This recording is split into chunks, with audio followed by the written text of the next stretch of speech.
Урматтуу бийлик өкүлдөрү, биз сиздерге жалпы Кыргызстандын жаштары кайрылып жатабыз.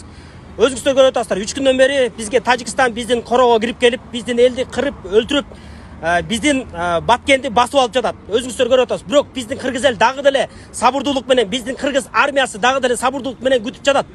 Эгерде эмне себептен деген суроолор болуп жатат. Эмне себептен биздин бийлик биздин куралдуу күчтөргө приказ бербей жатат? Коргогула деген. Жок.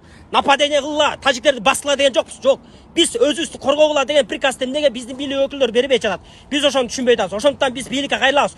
Бүгүнкү күнү, бүгүн кечке чейин убакыт беребиз. Эгерде сиздер кайрылбасаңыздар, приказ бербесеңиздер, Кыргызстандын баардык эли Баткенге барганга даяр. Бийлик бизди защита кылса, биз өзүбүз коргонго даярбыз. Бирок биз азыркы учурда бөлүнбөй бийлик менен бирге болобуз. Ошондуктан урматтуу бийлик, дайыр жолу көңүл буруңуздар буга. Урматтуу бийлик өкүлдөрү жана дүйнө коомчулуктары, могу жерде биздин кошуна мамлекеттер жана дүйнө жүзүндөгү мамлекеттер, дүйнө жүзүндөгү лидерлер, сиздерге дагы биздин кайрылуубуз. Мына биздин мамлекет, биздин бийлик жана элдерибиз каршы ок атпай элебиз. Тажик тарап бизди басып алууга жана көптөгөн жарандарыбызды өлтүргөнүгө күбө болуп атасыздар. Биз 21 кылымда кыргыз жарандары тынчтыкты каалап атабыз. Ошон үчүн сиздердин дагы көзөмөл кылганыңыздарга суранабыз.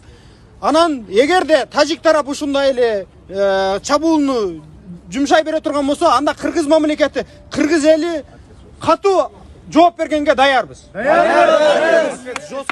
Урматтуу туугандар, ал эми азыр дагы дүйнө жүзүнө бир кайрылып калды. Урматтуу дүйнө жүзүндөрү, сиздер көрүп атасыздар, башка өкүлдөр, башка мамлекеттер көрүп атасыздар. Биз Кыргызстан эч кандай Тажикстанга басып барган жокпуз. Тажикстан биздин мамлекетти кирип басып атат. Эгерде дүйнө жүзү силер буга Тажикстанга кой деп койбосоңор, анда биз до конца аягына жестко турганга даярбыз. Азыр дагы жөнүл убакыт эмес, азыр жан берчү убакыт болуп атат. Тизелеп туруп өлгөндөн көрө тик туруп өлгөн жакшы.